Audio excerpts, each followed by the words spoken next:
Assalamualaikum warahmatullahi wabarakatuh. Halo teman-teman, pada tanggal 22 November 2024, kami akan mengajak kalian mengikuti perjalanan seru ke Kebun Raya Bogor dan Animalium Print. Yuk simak sampai selesai. Pertama, kami menuju gerbang Kebun Raya Bogor dan langsung berkumpul dengan kelompok masing-masing. Setelah itu, kami mendengar penjelasan dari kakak pembimbing dengan salah satu pohon ikonik yaitu pohon raja. Di sini ada beberapa penjelasan tentang pohon raja dari pembimbing Kebun Raya Bogor. Raya Bogor ini merupakan kebun raya tertua se-Asia Tenggara yang didirikan pada tanggal 18 Mei tahun 1817. Kira-kira usia kebun raya sudah berapa tahun teman-teman? Sudah 207 tahun. Sudah 2 abad lebih usia kebun raya Bogor ini ya. Di mana kebun raya Bogor ini didirikan oleh seorang ahli botani dari Jerman yang berkewarganegaraan Belanda, yaitu Profesor Renwood. Ya, jadi beliaulah pendiri kebun raya Bogor. Sebenarnya agak panjang namanya, Casper Joscat Renwood, tapi biasa kita manggilnya lebih singkatnya Profesor Renwood ya. Beliau seorang ahli botani dari Jerman yang berkewarganegaraan Belanda. Di mana kebun raya Bogor ini pada awal mulanya dibuat sebagai kebun percobaan teman-teman, dan kebun raya Bogor ini merupakan bagian dari halaman belakang Istana Bogor yang memiliki luas awalnya yaitu 47 hektar dan sekarang bertambah menjadi 87 hektar gitu. Di mana kebun raya Bogor ini ditanami kurang lebih 3.000 jenis tanaman atau tumbuhan ya. Di antaranya bisa teman-teman lihat ini ada salah satu pohon tertinggi di kebun raya Bogor ya, bagian dari zonanya teman-teman juga ya. Pohon tertinggi yaitu ada pohon kayu raja ya. Untuk pohon kayu raja ini dia ditanam di kebun raya Bogor pada tahun 1914, di mana sekarang usia pohon kayu raja ini usianya sudah mencapai 110 tahun ya, sudah 1 abad ya usia pohonnya ya. Nah, untuk pohon kayu raja ini jika di habitat asalnya ini tingginya kurang lebih bisa mencapai 80 meter teman-teman ya. Jadi pohon kayu raja ini kalau di habitat asalnya di hutan-hutan Kalimantan biasanya tingginya bisa mencapai 80 meter gitu. Sedangkan di kebun raya Bogor tentunya tingginya belum mencapai 80 meter karena di kebun raya Bogor sendiri kita mempunyai SOP ketinggian pohon tersebut gitu. Kalau di sini biasanya pohon-pohon tersebut tingginya kurang lebih 30 meter SOP-nya ya. Dan teman-teman, pohon kayu raja ini dia memiliki akar yang besar nih yang teman-teman duduk ini.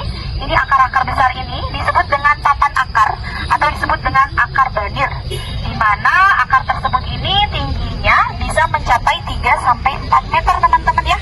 Fungsinya untuk apa? Tentunya fungsi dari akar tersebut fungsinya sebagai penopang pohon tersebut yang tinggi gitu. Namanya pohon kayu raja.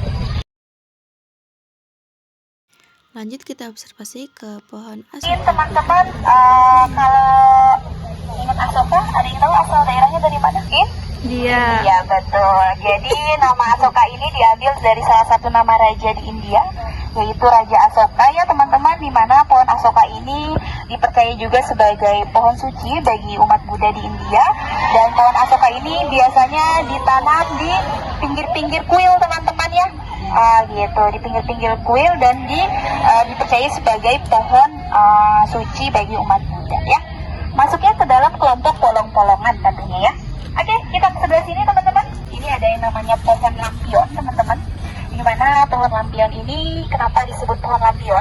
Karena dia ini memiliki bunga yang berwarna merah yang menggerombol di atas pohon seperti lampion. Makanya disebutnya dengan pohon lampion gitu. Dan pohon lampion ini disebut juga dengan mawar dari Venezuela teman-teman. Dan pohon lampion ini fungsinya hanya sebagai tanaman hias saja. Lanjut kita cari tahu Kenapa tentang disebut dengan pohon pohon tarzan?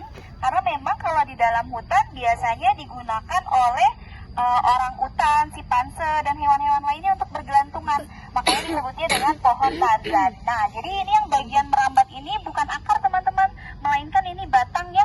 Di mana kenapa batangnya merambat ke atas? Jadi teman-teman, ketika pohon tarzan ini ada di dalam hutan, dia ini berada di dataran yang paling rendah sehingga dia tidak mendapatkan sinar matahari.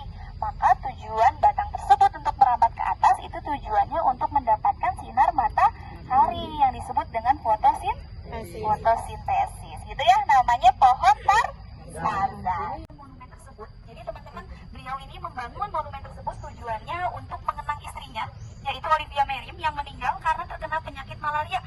Beliau ini, istrinya ini meninggal di usia 43 tahun pada tahun 1814. Jadi monumen ini dibangun tahun 1814 teman-teman. Jadi ini bukan makamnya ya, melainkan hanya monumennya saja. Nah, jadi kenapa sih Stamford ini, Raffles ini membangun monumennya di Kebun Raya Bogor? Karena memang mendiang istrinya itu memang suka dengan suasana di Kebun Raya Bogor. Maka dari itu beliau membangun monumen tersebut di Kebun Raya Bogor. Tapi untuk makamnya sendiri bukan di sini ya. Bisa kita lihat teman-teman, di situ ada, di tengah-tengah ada Danau Gunting ya. Jadi kenapa sih disebut dengan Danau Gunting? Karena memang Danau Gunting ini kalau dilihat dari atas bentuknya seperti gunting teman-teman. Di mana di area Danau Gunting ini terdapat berbagai macam ekosistem air juga ya.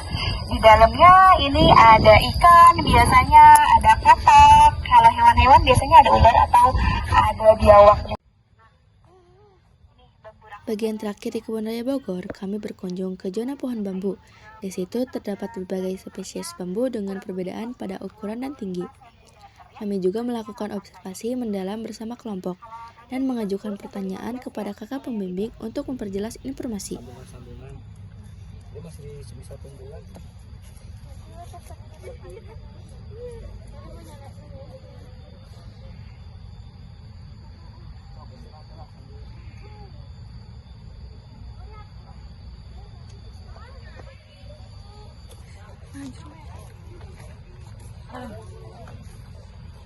Nah, di sini ini bagian dari bambu kuning. Kalau tadi yang hijau ya teman-teman ya.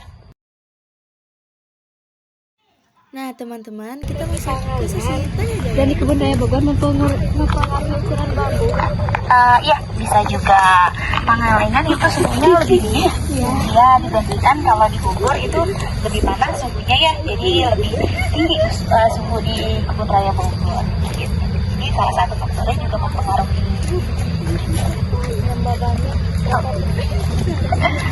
Kelembapannya mungkin bisa di atas 50 atau 30-an. 30%. Nah teman-teman, sekarang kita sudah sampai di bagian Animalium Brin. Di sini kita akan mempelajari banyak hal menarik tentang burung-burung dan makhluk hidup lainnya. Tidak hanya yang berasal dari Indonesia, tapi juga yang langka, baik dari dalam negeri maupun luar negeri. Nah, di sini kita bisa melihat hewan yang sangat cantik, yaitu merak. Uniknya merak di sini jinak. Jadi kita bisa lebih dekat untuk mengamatinya. Di Animalium Brin, kita juga bisa menemukan berbagai informasi menarik tentang merak ini. Yuk kita cari tahu lebih banyak. Di sini juga ada banyak burung yang sangat cantik dan indah. Tidak hanya itu, ada banyak spesies langka yang bisa kita temui di sini. Semua burung di tempat ini dijaga dan dilindungi dengan baik. Yang sangat suka sekali memangsa, baik itu dari makanan mamalia yang paling kecil ataupun burung-burung kecil lainnya. Di bagian burung pemangsa ini memiliki ciri khas. Yang pertama ada di bagian matanya, yaitu bisa melihat setajam 20 kali lipat daripada manusia. Karena burung pemangsa ini kalau misalnya nyari makanannya atau mangsanya, dia dilakukan pada saat terbang. Nah, kita lihat di bagian paruh dan di bagian camarnya, itu dia sangat tajam untuk mencari-cari makanannya. Selanjutnya ada dari burung pengicau. Burung pengicau Pertama, ada kelelawar, satu-satunya mamalia yang bisa terbang. Sayapnya terbuat dari membar kulit yang terbentang di antara tulang jarinya. Yang kedua, ada lumba-lumba, mamalia laut yang cerdas ini bernapas dengan paru-paru melalui lubang di atas kepalanya. Lumba-lumba juga menggunakan ekolokasi untuk navigasi dan dikenal hidup berkelompok dengan sifat sosial yang tinggi.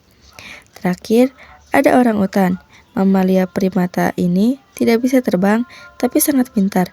Mereka hidup di hutan hujan tropis, menggunakan alat sederhana, dan memiliki lengan panjang untuk memanjat pohon. Nah, di sini dikenal sebagai hewan penyubur tanah. Berbeda dengan yang lainnya, kalau kita lihat di sini ada hewan yang cukup unik, namanya lintah dan pacet. Lintah ini dia suka memakan darah, tapi darah yang diisap bukan darah total, melainkan darah kotor. Lintah ini sering dimanfaatkan dalam dunia medis.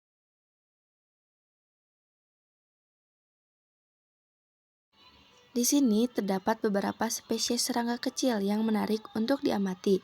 Setiap spesies memiliki karakteristik unik dan peran penting dalam ekosistem.